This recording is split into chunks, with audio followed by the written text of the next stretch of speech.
Assalamualaikum warahmatullahi wabarakatuh. Saya Ika Nurhanifah, Prodi Pendidikan Bahasa Arab semester 5, akan menjelaskan tentang mata kuliah analisis kontrastif tentang objek versus maf'ul bih. Yang mana pada mata kuliah ini saya diampu oleh dosen saya, Ustazah Siti Sulaiho MPD. Mari kita simak. Materi pembahasan pada kali ini yang pertama tentang pengertian, yang kedua pembagian, yang ketiga letak, yang keempat persamaan, dan yang terakhir perbedaan. Nah, pada kali ini saya akan membahas tentang pengertian objek dan pengertian dari maf'ul bih. Pengertian objek ini ada empat pengertian. Yang pertama tentang Hasan Alwi. Objek adalah konstituen kalimat yang kehadirannya dituntut oleh predikat yang berupa verba transitif pada kalimat aktif. Yang kedua, menurut KBBI Kamus Besar Bahasa Indonesia, objek adalah nomina yang melengkapi verba transitif dalam klausa, atau juga bisa berarti hal, perkara, ataupun orang yang menjadi pokok pembicaraan. Pengertian yang ketiga menurut Krida Laksana, objek adalah nomina atau kelompok nomina yang melengkapi verba-verba tertentu dalam klausa. Dan pengertian yang terakhir, menurut linguistik, objek adalah kata benda, frasa kata benda, atau kata ganti yang dipengaruhi oleh tindakan kerja. Kesimpulan dari 4 pengertian di atas, objek yakni salah satu bagian fungsi dari kalimat yang terdiri atas kata atau frasa yang dikenai tindakan dari subjek. Itulah pengertian dari objek. Kemudian pengertian dari maf'ul bih. Ini saya mengambil dari 4 kitab. Yang pertama Jurumiyah. Maf'ul bih yakni wahuwal ismul mansubu alladzi yaqa'u bihil fi'lu. Maf'ul bih ialah isim yang dibaca nasab yang jatuh setelah fi'il. Menurut kitab Imriti, wadzalika ismu ja'an mansuban waqa'a alaihi fi'lun. Maf'ul bih ialah isim yang dibaca nasab yang menjadi sasaran pekerjaan.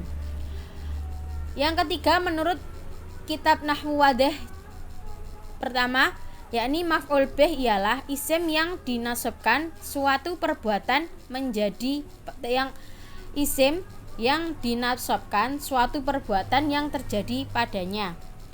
Dan yang terakhir menurut kitab Jami'ud Durus, maf'ul bih ialah isim mansub yang menunjukkan suatu arti di mana perbuatan fa'il jatuh padanya, baik dalam posisi isbat positif ataupun nafi negatif, dan bentuk fi'il sama sekali tidak berubah. Itulah pengertian maf'ul bih menurut 4 kitab. Selanjutnya materi pembahasan yang kedua tentang pembagian objek. Dalam bahasa Indonesia, pembagian objek terbagi menjadi 2, yakni objek penderita dan objek penyerta.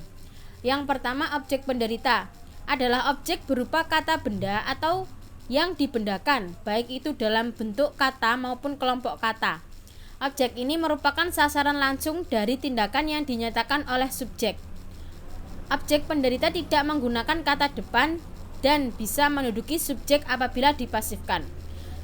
Pada contoh kali ini saya memberi contoh ayah membajak sawah.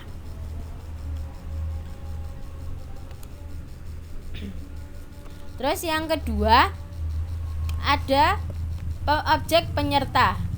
Adalah objek yang menyertai subjek dalam melakukan sesuatu. Pengertian lain mengenai objek penyerta merupakan objek yang menyertai perbuatan dan posisinya berada di belakang pelaku atau objek penderita. Contohnya, ibu membelikan adik sepatu baru.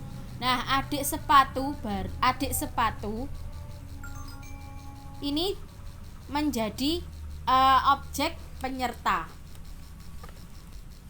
Kemudian pembagian dari maf'ul bih ini juga terbagi menjadi 2.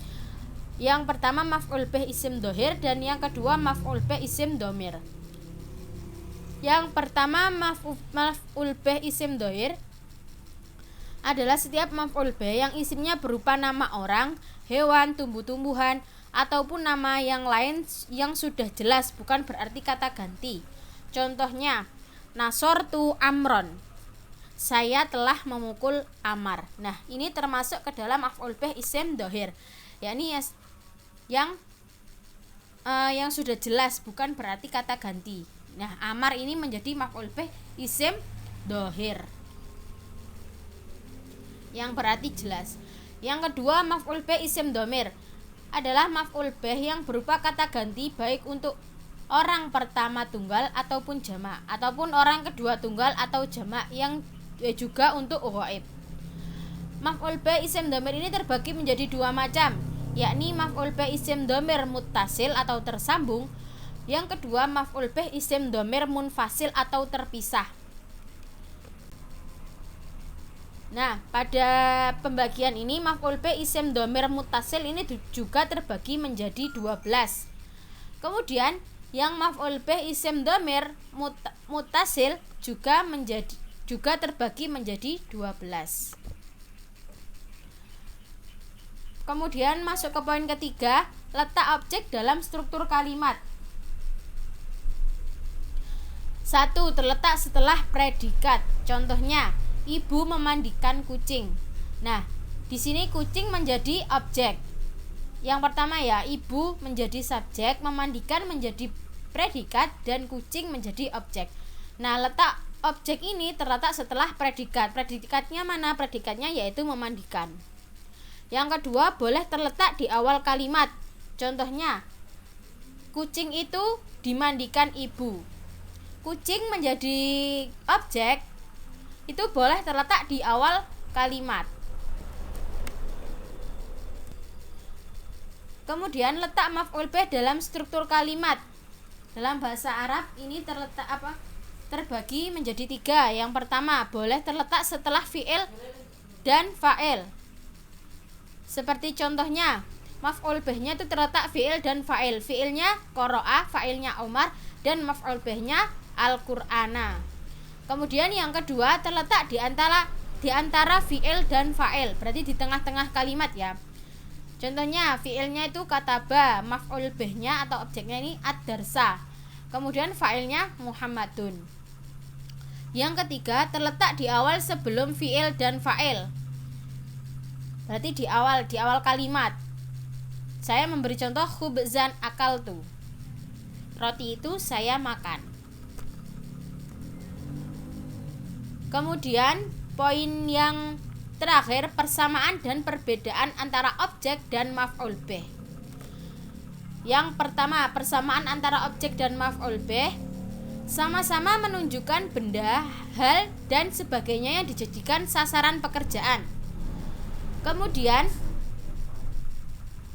persamaan yang kedua antara objek dan maf'ul bih sama-sama boleh terletak di awal kalimat.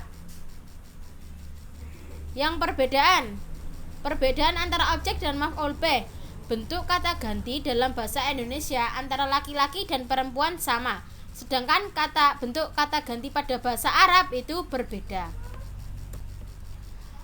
Mungkin cukup itu pembahasan yang dapat saya sampaikan, kurang lebihnya saya mohon maaf. Wallahul muwaffiq ila aqwamit thoriq. Wassalamualaikum warahmatullahi wabarakatuh.